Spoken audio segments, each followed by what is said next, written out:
The following is an excerpt from Edgar Allan Poe's short story, The Telltale Heart.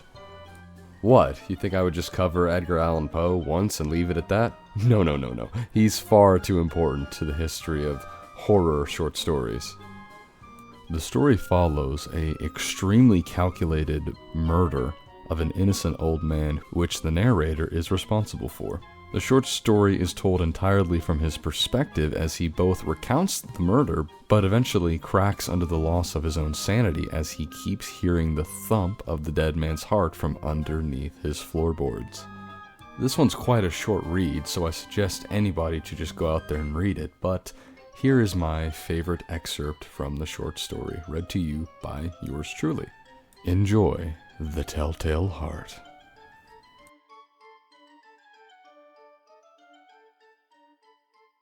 Suddenly, the old man sat straight in his bed and cried, "Who's there?"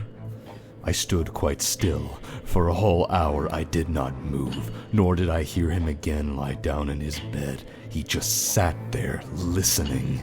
Then I heard a sound, a low cry of fear which escaped from the old man.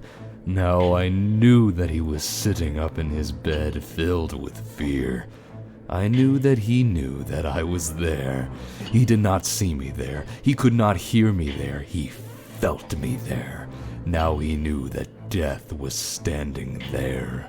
Slowly, little by little, I lifted the cloth until a small light escaped from under it to fall upon that vulture eye.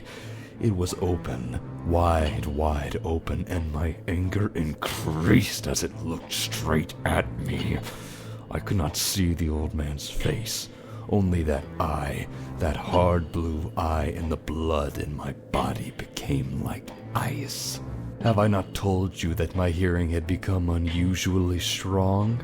Now I could hear a quick, low, soft sound, like the sound of a clock heard through a wall. It was the beating of the old man's heart. I tried to stand quietly, but the sound grew louder. The old man's fear must have been great indeed, and as the sound grew louder, my anger became greater and more painful. But it was more than anger. In the quiet night, in the dark silence of the bedroom, my anger became fear. For the heart was beating so loudly that I was sure someone must hear. The time had come. I rushed into the room crying, "Die! Die!" The old man gave a loud cry of fear as I fell upon him and held the bed covers tightly over his head. Still his heart was beating, but I smiled as I felt that success was near. For many minutes that heart continued to beat, but at last the beating stopped. The old man was dead. I took away the bed covers and held my ear over his heart. There was no sound. Yes, he was dead. Dead as a stone. His eye would trouble me no more.